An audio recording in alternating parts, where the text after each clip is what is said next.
संजय राउत के ऊपर तूफानों की लहर जो है वो दौड़ पड़ी है। संजय राउत के ऊपर एक ऐसी समस्याएं घिर गए हैं जैसे उन्होंने कभी सोचा नहीं था। आपको बताएंगे कि कैसे वो कर्ज के बीच में दब गए हैं और किस तरीके से उनको 57 करोड़ रुपए चुकाना पड़ेगा, ये आपको बताएंगे। और आपको ये भी बताएंगे कि किस तरीके से माविया मोर्चा जो है वो निकाली गई, जो कि पूरी तरीके से असफल रही। इसमें उद्धव ठाकरे ने एक ऐसा बयान दे दिया और संजय राउत ने ऐसा बयान दे दिया है जिससे पूरी तरीके से इनके ऊपर कार्रवाई की मांग करी जा रही है। पूरा विषय आपको बताते हैं दोस्तों, लेकिन इस चैनल को सब्सक्राइब करके बेल आइकन प्रेस कर लीजिएगा और अपने दोस्तों में शेयर जरूर कीजिएगा। सबसे पहले आपको बताएं कि आईएनएस विक्रांत घोटाले मामले में जो किरीट सोमैया जी हैं उनके ऊपर आरोप लगाया गया था संजय राउत की तरफ से कि 57 करोड़ रुपए आईएनएस विक्रांत घोटाले मामले में गबन किया है किरीट सोमैया जी और उनके बेटा नील सोमैया जी ने। ये आरोप संजय राउत ने लगाया।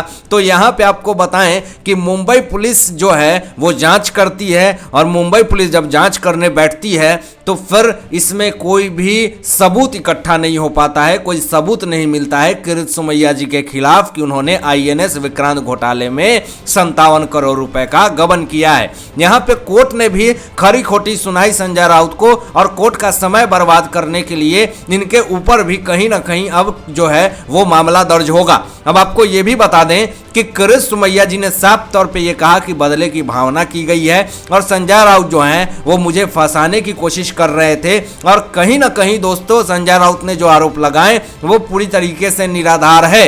अब यहाँ पे सवाल दोस्तों ये उठता है कि अपनी राजनीति की रोटियां सेकने के लिए क्या संजय राउत जो हैं वो किरीट सोमैया जी को फंसाने की कोशिश कर रहे हैं?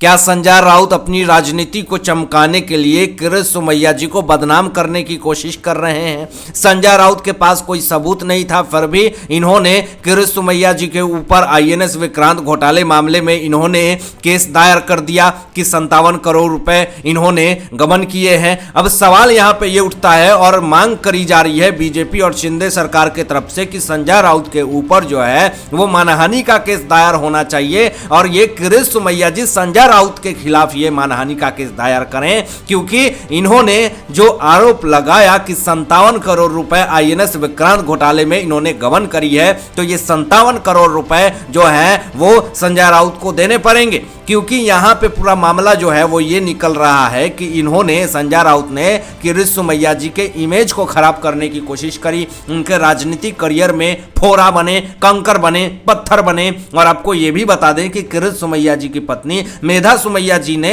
शौचालय घोटाले मामले में आरोप लगाया था संजय राउत ने। उस मामले में भी मेधा सोमैया जी ने जो है वो मानहानि केस दायर कर दिया है संजय राउत की। लेकिन संजय राउत सुधरने का नाम नहीं लेते हैं। ये बिना सबूतों के साथ जो है वो किसी के ऊपर आरोप लगा देते हैं और जब कोर्ट इनसे सबूत मांगती है तो ये मीलों दूर दूर भाग जाते हैं और ये कोर्ट में पहुंचते भी नहीं हैं। तो इनसे तमाम सब जो निकल करके सामने आ रहा है कि सिर्फ और सिर्फ कोर्ट का समय बर्बाद करते हैं संजय राउत, सिर्फ और सिर्फ लोगों को भ्रमित करने का काम करते हैं संजय राउत, लोगों को यहाँ पे उकसाने का काम करते हैं संजय राउत। तो ये तमाम चीजें जो निकल करके सामने आ रही है, इससे तो यही पता चलता है कि संजय राउत के पास कोई काम धाम है नहीं, बस बैठ जाते हैं दूसरों पे आरोप लगाने के लिए। लेकिन यहाँ पे दोस्तों जो माविया मोर्चा जो हुई है, जो कि कहीं ना कहीं अपने आप में बहुत बड़ा बयान जो निकल करके सामने आ रहा है और ऐसे ऐसे बयान निकल करके सामने आ रहे हैं जिससे कहीं ना कहीं जो है वो महाविकास अघाड़ी सरकार फिर से एक बार एक्टिव हो चुकी है। लेकिन एक बार आपको बता दें कि यहाँ संजय राउत ने क्या ऐसा बयान दे दिया है, क्या ऐसी बड़ी बात कह दी है जिससे कि पूरी तरीके से महाराष्ट्र की सत्ता में घमासान मच गया है।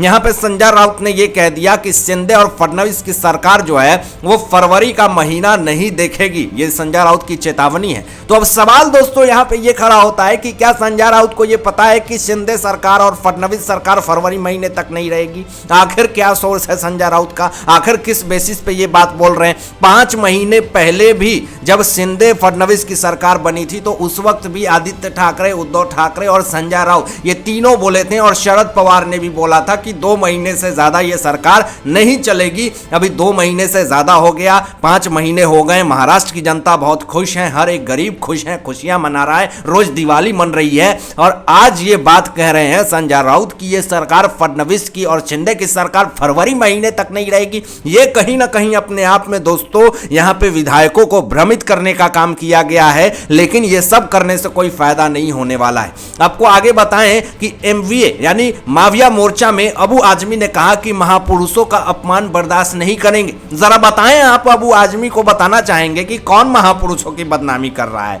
कौन अपमान कर रहा है? अपमान तो आपके ही नेता कर रहे हैं। उद्धव ठाकरे के ऊपर जब माविया पूरी तरीके से यहां पे मोर्चा हुआ तो पुष्प वर्षा हो रही है। जरा बताएं कि क्या वो कोई बहुत बड़े भगवान हो गए हैं कि उनके ऊपर पुष्प वर्षा की जा रही है? अब एमबीए मोर्चा में राजेश टोपे ये कहते हैं कि राज्य सरकार को सबक सिखाने के लिए एकजुट होना पड़ेगा। ये कैसी बात हो गई कि राज्य सरकार को आप सबक सिखाएंगे? स्टेट गवर्नमेंट को, जो स्टेट गवर्नमेंट आपको पाल रही है, आप राज्य सरकार को यहां पे सबक सिखाएंगे? महाविकास अघाड़ी मोर्चा में जो है वो महापुरुषों की जो है वो प्रतिमाएं लगा गई थी और इसमें कहीं ना कहीं दोस्तों एक बड़ा बयान जो निकल करके सामने आया है वो अपने आप में बहुत ही बड़ी बात है। दोस्तों यहां पे सरकार विपक्षी दलों को भी भाषण देने की सलाह दें, ये संजय राउत ने ये कहा है। लेकिन आपको बताएं कि शिंदे और फडणवीस सरकार ने कभी भी विपक्षी दलों को नहीं रोका है कि आप बयान न दे, बदनाम करें आप मुझे, ये कभी भी जो आप करते हैं बदनामी ये ना करें। लेकिन विपक्षी दलों को कभी भी रोका नहीं गया है, कभी भी टोका नहीं गया है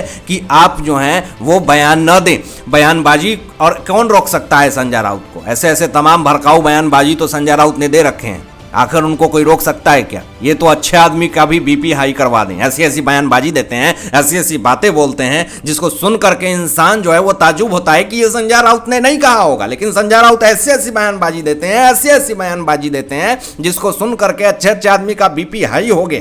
तो जिस तरीके से कह रहे हैं संजय राउत कि यहाँ पे विपक्षी दलों को भी भाषण देने की सलाह और मौका दें, तो ये जो है वो शिंदे फडणवीस की सरकार मौका देती है। ये आपकी सरकार नहीं है, महाविकास अघाड़ी की सरकार नहीं है कि अगर जो सरकार के खिलाफ बोला तो आप उसको डिनर पर से उठा लेंगे, जेल में डाल देंगे, पत्रकार को गुंडे की तरह और आतंकवाद की तरह गिरफ्तार कर लेंगे। लेकिन माविया मोर्चा में दोस्तों जो उद्धव ठाकरे ने जो बयान दिया है वो बहुत ही शर्मनाक है। यहां पे कहा उद्धव ठाकरे ने कि जितने भी लफंगे लोग हैं, लफंगा शब्द का प्रयोग किया है, जैसे कोई रोड छाप जो शब्द प्रयोग करते हैं वो शब्द प्रयोग किया गया है कि जो लफंगई हो रही है और लफंगे लोग जो हैं वो छत्रपति शिवाजी का नाम नहीं ले सकते हैं। ये बहुत ही भड़काऊ बयानबाजी दे दी है उद्धव ठाकरे ने। और इस बयान के बाद तो कहीं ना कहीं लोगों ने यही कहा कि अच्छा ही हुआ कि उद्धव ठाकरे महाराष्ट्र के मुख्यमंत्री नहीं हैं। इस तरह की बयानबाजी और इस तरह की रणनीति खेलते हैं तो इससे क्या संदेश जाता है महाराष्ट्र की जनता का,